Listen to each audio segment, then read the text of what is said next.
지난주에도 말씀드렸습니다마는 로마서 1장 16절 17절을 말씀은 로마서의 총 주제가 담겨 있는 그런 말씀이라고 할 수 있습니다.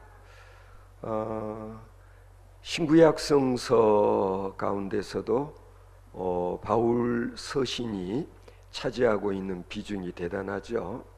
그리고 13권의 바울 서신 가운데서도 이 로마서가 신학적으로 가장 중요한 그런 내용을 잘 정리해 놓은 책이라고 할 수 있는데, 그 로마서 가운데서도 핵심적인 그런 성구를 요절을 이렇게 찾아내라고 한다면 두말할 필요 없이 로마서 1장 16절 17절 말씀을 이렇게 이끌어낼 것입니다.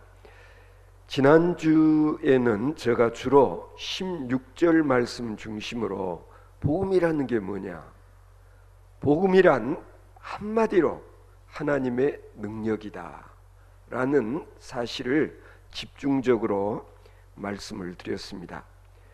우리가 구원을 어떻게 하여야 얻을 수 있을까 라는 질문은 사실은 조금 잘못된 질문일 수 있다. 가령 내가 무엇을 잘 함으로 인해서, 행함으로 인해서, 지킴으로 인해서, 그리스도인답게 사는 일로 인해서 내가 구원을 얻는 것처럼 그렇게 대답할 수밖에 없는 거예요. 그런 질문을 하면.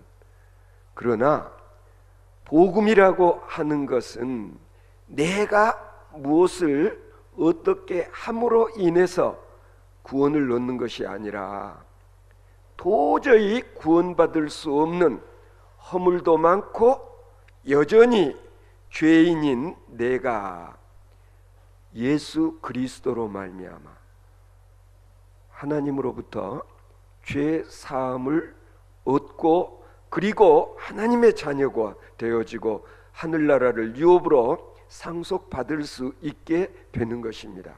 따라서 구원의 문제에 관한하는 주어가 절대로 내가 될 수 없습니다. 우리가 될 수 없습니다. 하나님께서 우리를 구원하시기 위해서 무슨 일을 하셨는가 하는, 여기에 초점이 맞춰져야 되고, 그리고 바로 여기에 복음이 있는 것이다 라는 것을 다시 한번 정리하고서, 이제 오늘 두 번째로는 17절 말씀에 나와 있는 내용인데요, 복음이라고 하는 것은 하나님의 의다, 그렇게 두 번째로 말할 수 있을 것 같아요. 복음이란 하나님의 능력이요, 복음이란 하나님의 의다 라고 그렇게 이야기할 수 있는 것입니다. 복음이라고 하는 것은 그런 점에서 어떤 철학이나 상식 아니면 도덕, 윤리가 아닌 것입니다.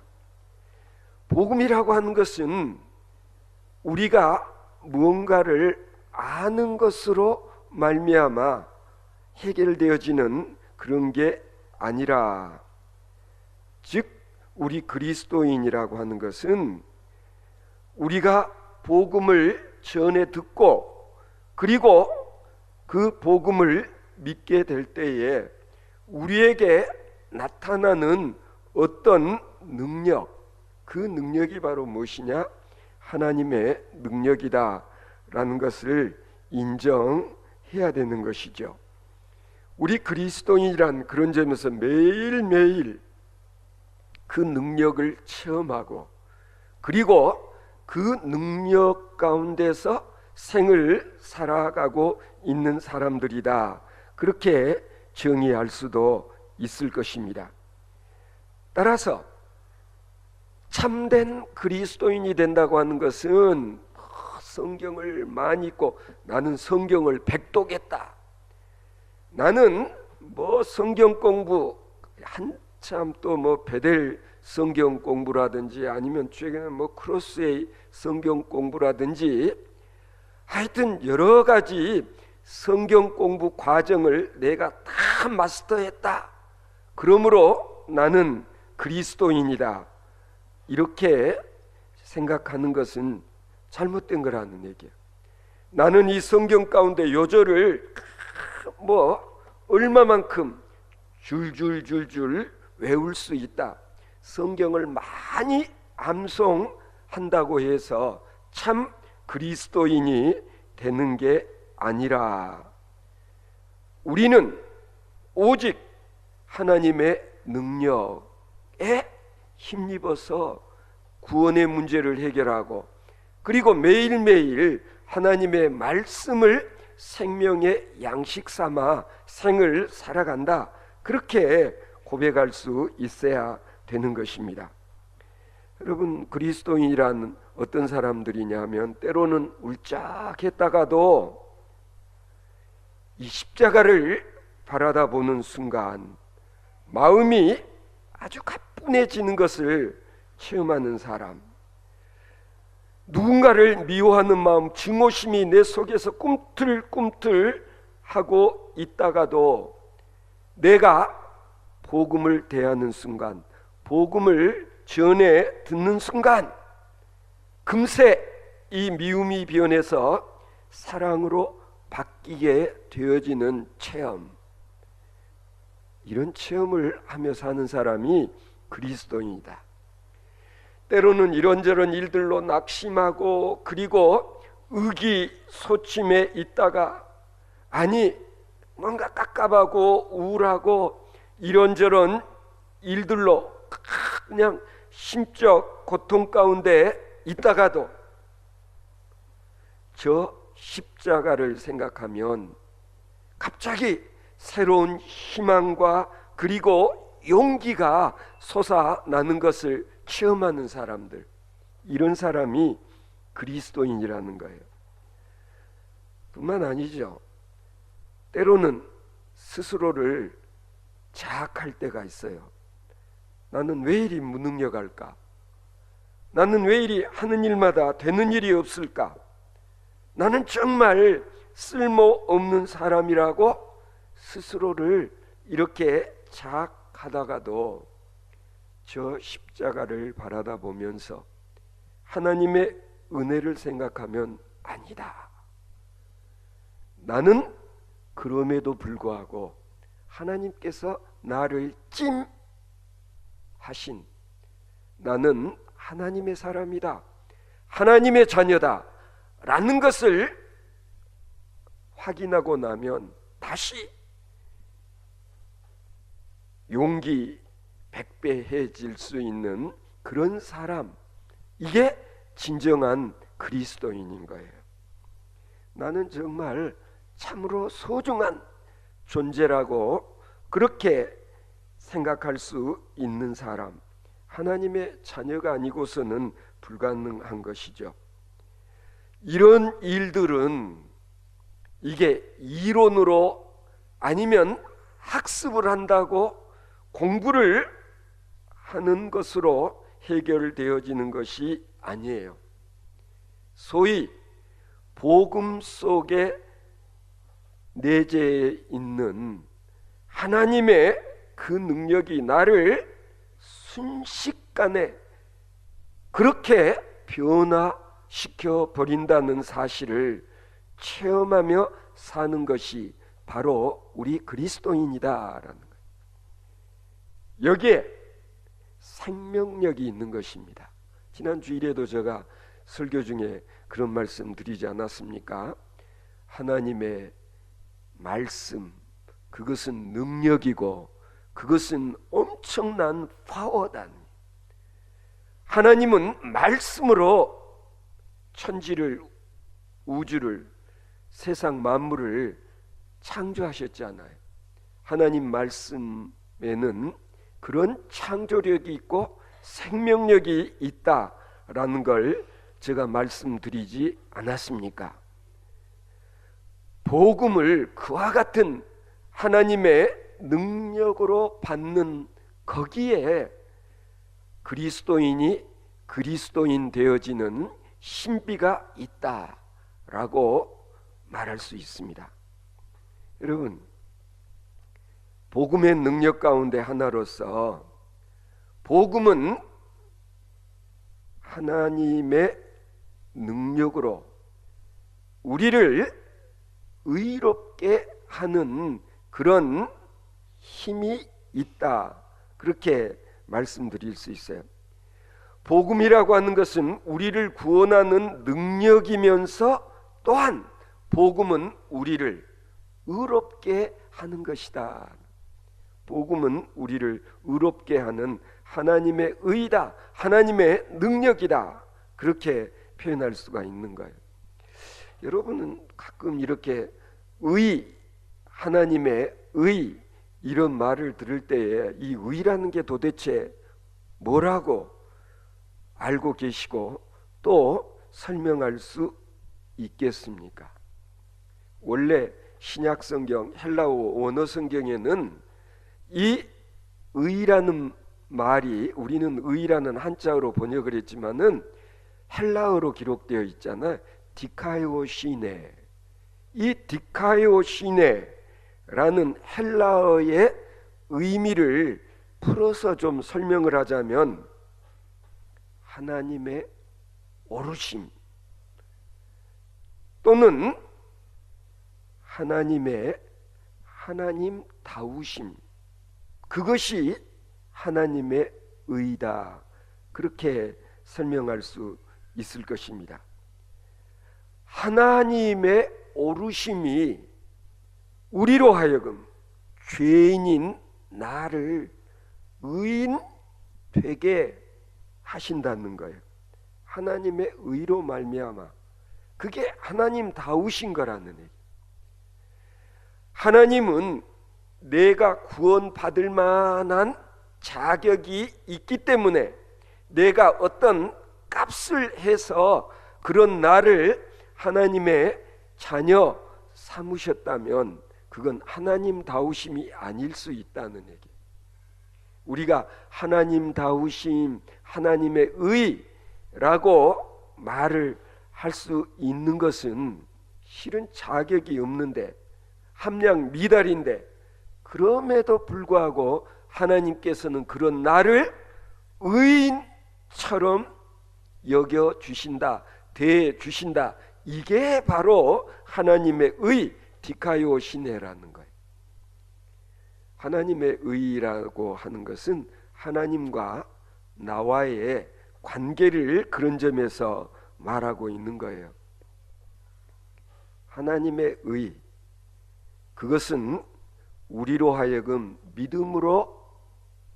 믿음에 이르게 하는 것이다 라고 바울 사도께서 말씀을 하고 계시는데, 이게 바로 바울 사도가 했던 일 중에서 가령 복음서에 있는 내용들을 신학적으로 잘 풀어 설명을 해주고 정리를 해 놓은 것이 바로 바울 서신들의 내용인데, 우리는 믿음에 이르게 한다고 하는 이 말, 이것이 어떻게 보면 소위 바울 신학을 이해하는 키 센텐스, 키워드라고 그렇게 말을 할 수 있는 것입니다.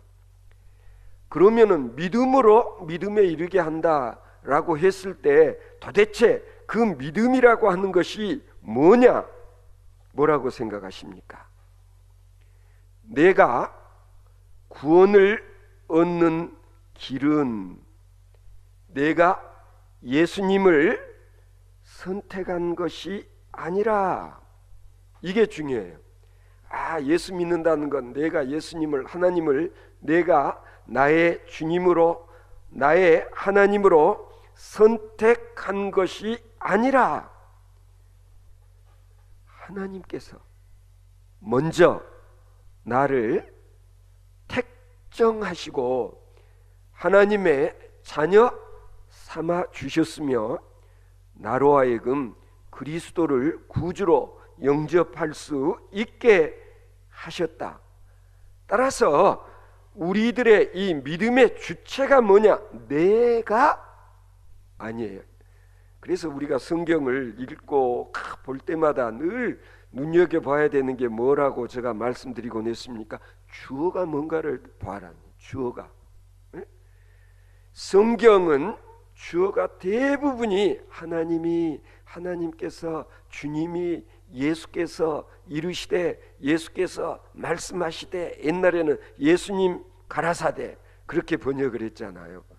예수님이 하나님이 그게 중요한 거예요. 앞으로 우리가 계속 상고해 나가겠습니다만 로마서 3장 9절 말씀을 보면 바울 사도께서 이렇게 말씀하고 있어요. 그러면 어떠하냐? 우리는 나으냐? 결코 아니라. 유대인이나 헬라인이나 다 죄 아래에 있다가 우리가 이미 선언하였느니라. 기록된 바 의인은 없나니 하나도 없으며 깨닫는 자도 없고 하나님을 찾는 자도 없고 다 치우쳐 함께 무익하게 되고 선을 행한 자는 없나니 하나도 없도다. 무슨 얘기입니까? 우리들 가운데 죄인 아닌 사람은 한 사람도 없다는 거예요. 우리 가운데 허물 없는 사람은 한 사람도 없다는 얘기예요. 신앙생활하면서 늘 잊지 말아야 할 사실, 마치 나는 의인이라도 되는 것처럼 그렇잖아요. 제 눈에 길보는 보지를 못하고 남의 눈에 티끌을 문제 삼지 말라고 예수님께 말씀하신 이유가 뭐냐? 착각하지 말라는 거예요. 마치 자신은 죄를 한 번도 짓지 않고 산 사람처럼 누군가를 정죄하고 잘했느니 잘못했느니 이렇게 말하는 것, 이거 바울 사도께서 이렇게 적나라하게 지적을 하고 있는 거예요. 너희 가운데 한 사람도 없다. 예수 그리스도 외에는. 그래서 제가 늘 말씀드리잖아요. 우리는 도토리 키재기식에 지나지 않는 거다. 제가 분명히 말씀드렸죠. 이번에 우리가 장로를 핏대가고 그리고 안수집사 그리고 시무권사를 이번에 우리가 세우는 일에 있어서 우리 교단이 정해놓은 법적 자격 요건을 갖춘 분들은 그래도 대부분이 다 우리가 함께 오래 신앙생활해 온 성도들이기 때문에 일단 황존직분자로 세우자. 우리가 저울에 달면 이 사람은 90점짜리, 이 사람은 80점짜리, 이 사람은 50점 낙제 아니라는 얘기예요. 저는 그렇게 생각한다는 거죠. 저희 아버님이 가끔 그런 얘기 하셨어요. 제가 좀 이런 비슷한 일 가지고 따지고 좀 비판하고 그럴 때면은 처음부터 콩이 생겨나는 것이 아니다. 먼저 콩깍지가 생기고 난 다음에 세월이 감에 따라서 시간이 지남에 따라서 안에서 콩알이 연그러 채워지는 것처럼 우리 사람들도 마찬가지라는 얘기예요. 때로는 직분을 갖게 됨으로 인해서 직분에 걸맞는 자로 성숙해져 가는 거예요.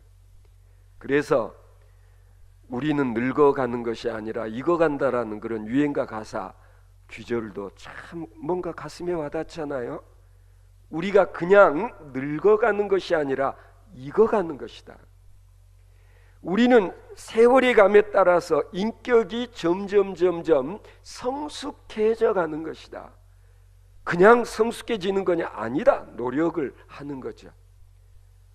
때로는 내가 목사니까, 때로는 장로니까, 집사니까, 권사니까 좀 더 행동을 신중하게, 그리고 때로는 절제하고 때로는 반성하기도 하고 회개하기도 하고, 그래서 점점 그리스도를 닮아가는 그런 진정한 성도가 되는 거예요.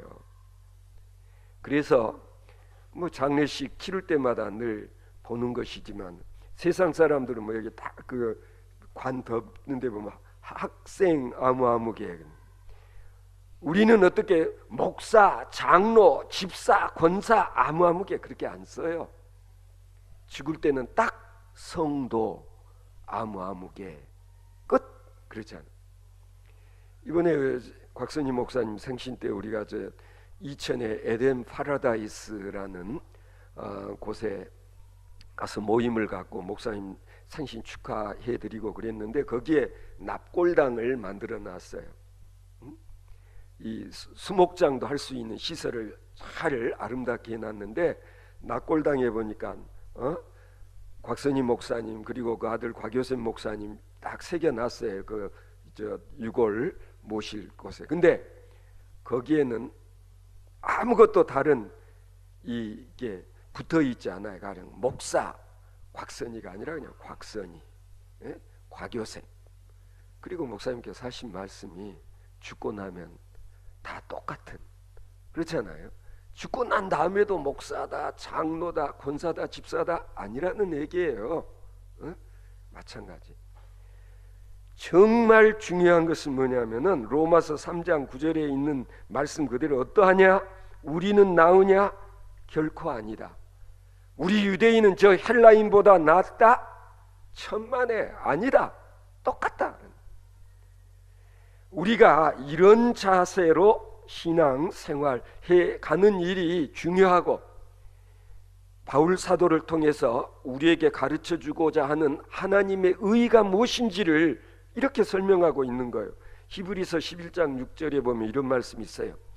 믿음이 없이는 기쁘시게 못하나니 하나님께 나아가는 자는 반드시 그가 계신 것과 또한 그가 자기를 찾는 자들에게 상 주시는 이심을 믿어야 할지니라 그랬어요. 믿음이 없이는 하나님을 기쁘시게 못하고 구원을 얻지도 못한다라는 얘기. 인간은 스스로 믿음을 가질 수 있는 존재가 아니라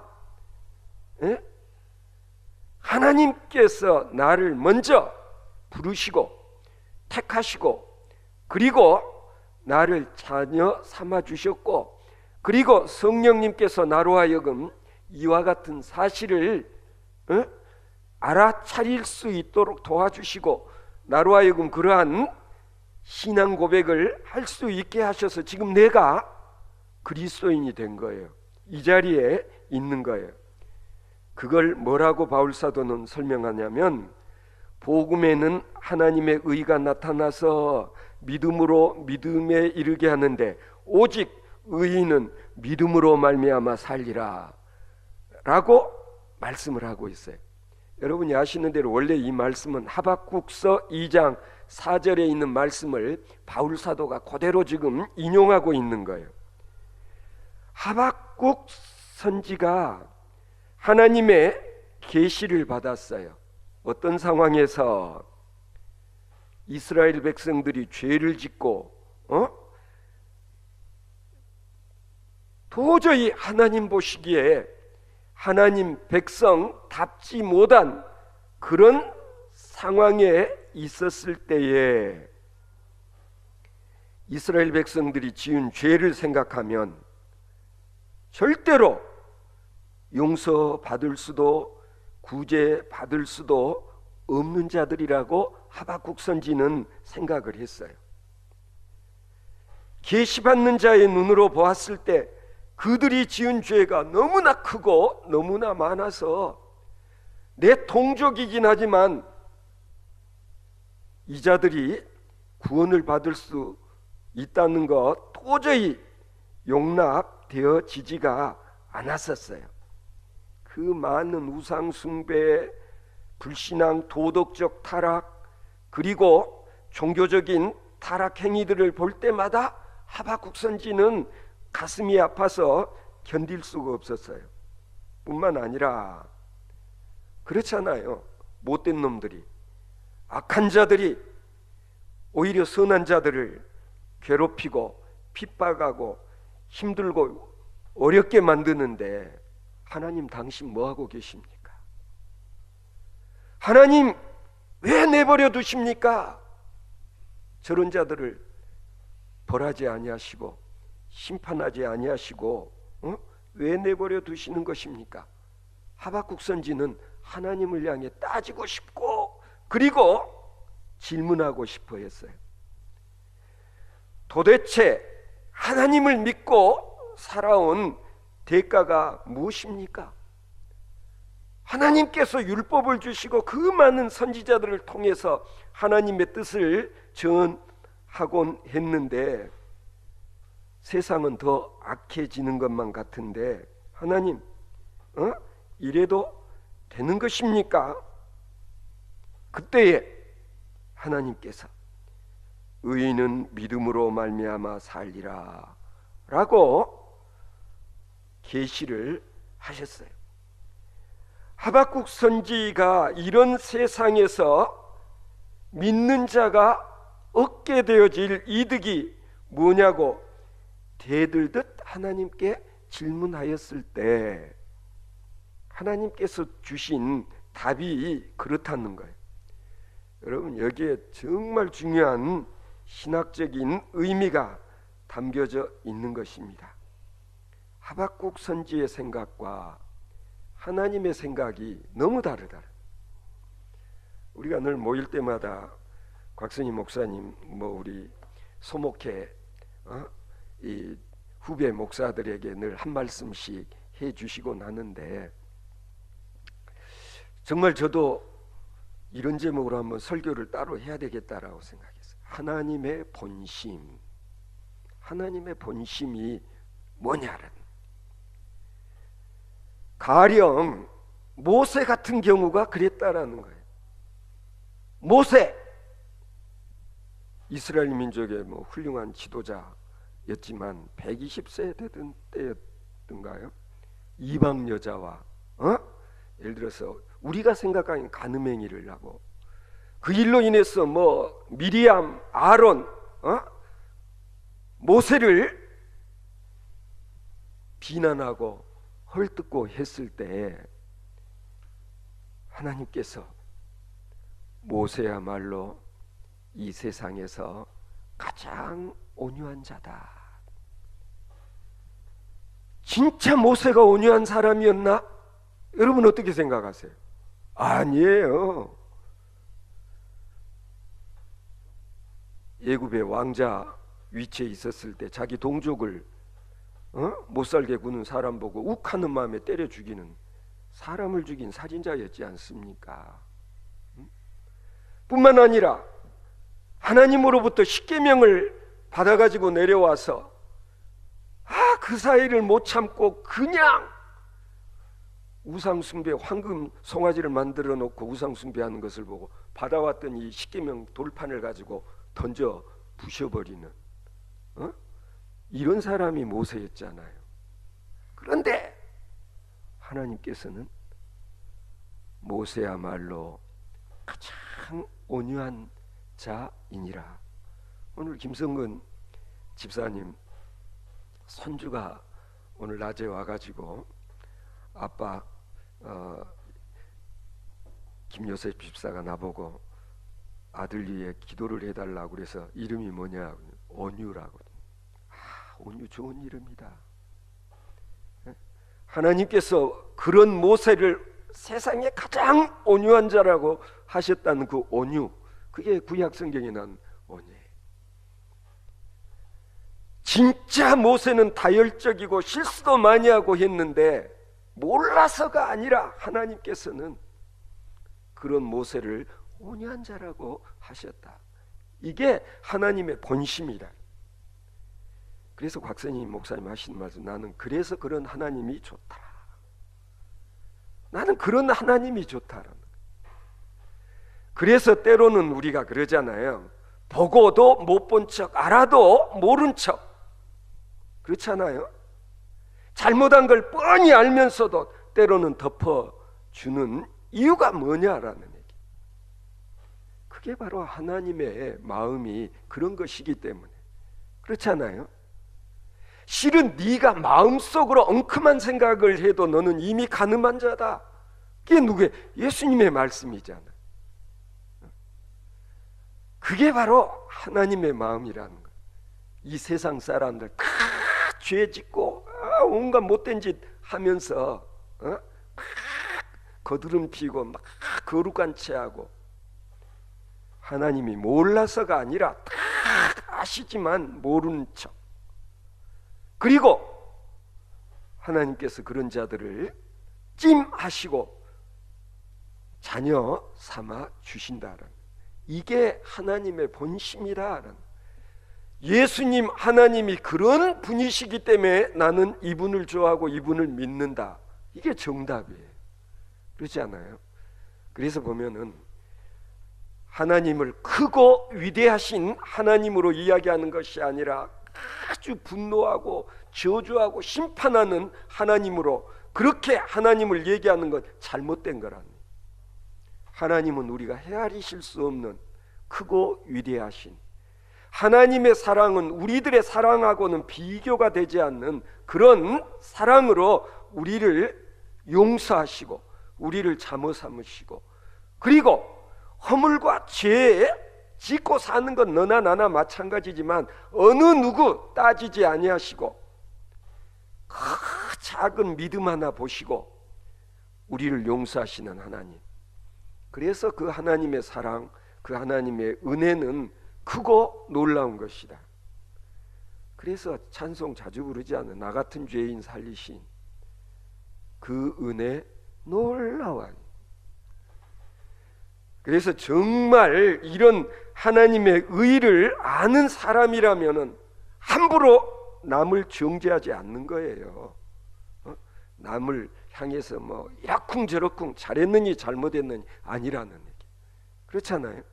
그래서 타산지석이라는 말을 가끔 우리가 사용하지 않아요? 남이 뭘 잘하면, 그래서 삼인행이면 필유아사라는 말 초등학교 다닐 때 들었던 얘기예요. 세 사람이 길을 가면 나 외에 두 사람은 스승이다. 한 사람은 나보다 더 낫고 잘하고 아는 것이 많고 해서 배울 것이 많아서 스승이고, 다른 한 사람은 나보다 못해, 부족해, 나보다 열등해. 그러나 그걸 볼 때마다 내가 타산지석을 삼을 수 있으니까 이 사람도 내게는 스승이다. 잘하면 잘하는 대로, 잘못하면 잘못한 대로, 이런 자세로 삶을 살아야 되는, 얼마나 중요하냐. 이거 성경이 아닌 유교 육아에서도 이런 지혜를 가르치고 있잖아요. 근데 가끔 보면 예수 믿는다는 것들이 더 째째하고 편협하고 별것도 아닌 거 가지고 서로 다투고 싸우고, 이게 크고 위대하신 하나님을 믿는 사람들이냐? 여러분 어떻게 생각하십니까? 그러니까 세상 사람들이 저 예수 믿는다는 것들 말만 번드르르하게 하고 실제로 사는 것들을 보면 그렇잖아요. 소가지가 밴댕이 소가지다. 그렇잖아요. 그러면은 결국 하늘 아버지를 욕되게 하는 것이다. 이게 정말 중요한 거예요.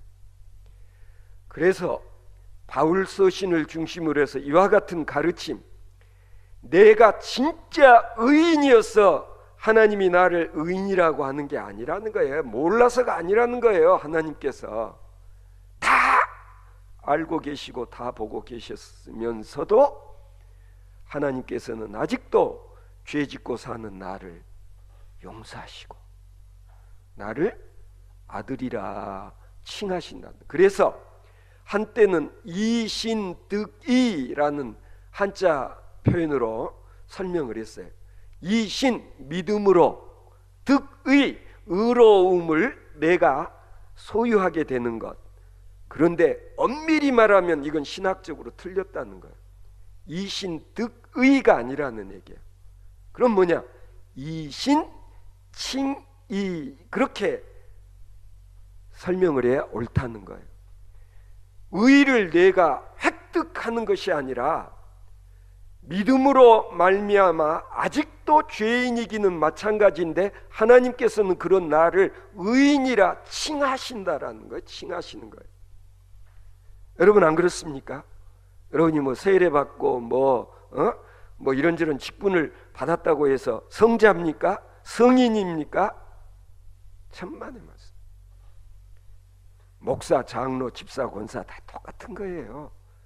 도토리 키재기다. 하나님 앞에서는. 그래서 남이 잘못한 걸 보면 나는 저렇게 안 해야 되겠다. 그러면 끝. 그렇지 않아요. 남이 뭐 이것도 잘못하고 저것도 잘못했고 이것 틀렸고 저것 틀렸고 하기 시작하면 결국은 뭐냐 이거예요. 네가 언제 내가 너보고 판관 노릇하라고 그랬냐. 하나님께서. 그렇지 않아요? 내가 너한테 언제 너더러 예를 들어서 남을 정죄하고 예수님께만 너가 정죄하는 그 정죄함으로 정죄함을 받을 것이다. 너가 판단하는 그 판단함으로 너가 판단을 받을 것이다. 예수님의 말씀을 우리가 잘 새겨야 돼요. 그래서 하나님의 의라고 하는 게 뭐냐? 자격 없음에도 불구하고 함량 미달임에도 불구하고 하나님께서는 그런 나를 자녀 삼아 주셨다. 그래서 뒤에 이제 이걸 설명하려고 하다 보니까 소위 양자 관계로 설명하기도 했어요. 여러분 혹시 양아들 양녀 삼은 자식이 있나요? 자식 중에는 직접 낳은 자식도 있지만 내가 낳지는 않았지만 양자 양녀 삼지 않아요. 그러면 내 피를 갖고 있지는 않아도 일단 내가 양아들 양 수양 딸 삼았으면은요 법적으로는 똑같이 유산을 상속받고 친아들이다 양자다 구분 없이 자격이 주어지는 거예요. 아버지의 아들이고 아버지의 딸이고. 양자라고 해서 양녀라고 해서 자격이 없어지나요? 아니다라는 법적으로 똑같은 거예요.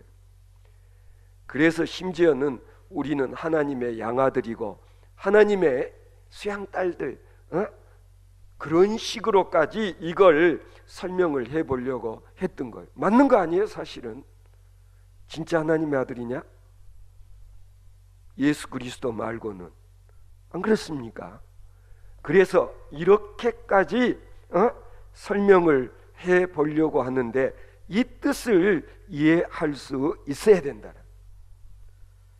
나 같은 죄인 살리신 하나님의 사랑. 손양원 목사 같은 경우는 자기 두 아들을 죽인 사람을 자기의 양자 삼지 않았었어요. 왜? 하나님이 그렇게 하셨으니까. 예수님께서 말씀하시기를 이웃사랑하기를 내 몸같이 사랑하고 원수도 사랑하여야 된다. 그리고 예수님은 십자가에서 자기 손에 발에 대못질을 하는 자들을 용서해달라고 기도하시지 않았어요? 스데반 집사 돌 팔매질을 당하면서 죽어가는 중에 예수님처럼 똑같이 기도하지 않았어요? 이게 진짜 그리스도인이라는 거예요. 안 그렇습니까? 그래서 때로는 교회들이 시끄럽고 그리고 세상 사람들로부터 조롱을 당하는 이유가 뭐냐? 세상 사람들보다 못하다. 교인들 하는 것 보면은 교회 다닌다고 하면서 하는 짓들을 보면은 자기들보다도 못한다. 그래서 진실로 하나님의 의라고 하는 게 뭐냐? 하나님은 십자가 위에서 하나님의 의가 무엇인지를 보여주셨다. 하나님께서는 하나밖에 없는 아들을 이 십자가 위에 희생 제물이 되게 하셨다. 왜? 죄 많고 허물 많은 우리들을 용서하시고 죄사함 받게 하시려고, 그리고 하나님 자녀 되게 하시기 위해서. 이게 뭐냐? 하나님의 의라는 거예요. 이 하나님의 의를 제대로 알고 그걸 믿는 자들, 그런 자들은 구원받을 수 있다라는. 그래, 구원의 조건은 뭐냐? 내가 성수주의를 잘하고 11조 생활 철저히 하고 전도 많이 하고 성경 공부 많이 하고, 물론 중요해요. 그러나 그것이 구원의 조건은 아니다. 하나님의 아들 독생성자 예수 그리스도께서 날 위하여 내 죄를 사하시려 내 대신 죽으신 이 놀라운 사건, 이 은혜, 이걸 제대로 터득을 하게 되면 내 마음속에서 샘솟는 감사와 기쁨 넘치지 않을 수가 없잖아요. 하나님의 그 놀라우신 사랑. 그래서 어때요? 늘 사랑에 빚진 자로서 나도 겸손히 그런 그리스도의 삶을 살아보려고 노력하는 것, 이게 바로 오늘 우리 성도들의 진정한 모습이어야 된다. 오늘 또 이와 같은 신앙 고백을 통해서 구원을 얻게 되어지는 그런 놀라운 일들이 보다 더 많은 사람들에게까지 이 복음의 능력, 그리고 이 하나님의 의가 무엇인지를 알 수 있도록 우리가 하나님의 손이 되고 발이 되고 때로는 하나님의 입이 되어서 이 복음을 전하는 일들을 계속하지 않으면 안 될 것입니다. 따라서 저는 우리 드림교회는 항상 이런 하나님의 의를 알고 하나님의 능력을 아는 사람들끼리 모여서, 그렇잖아요, 진짜 주 안에서 한 형제 자매의 그런 사랑을 나누며 살아가는 아름다운 신앙 공동체, 이게 진정한 우리 드림교회의 모습이어야 한다라고 생각을 합니다. 따라서 믿음에 이르게 되어지는 이 믿음만이 나를 구원한다는 사실을 오늘 또 고백하며 하나님이 기뻐하실 수 있는 그런 삶을 더불어 살아가는 저와 여러분들 되어질 수 있기를 바랍니다.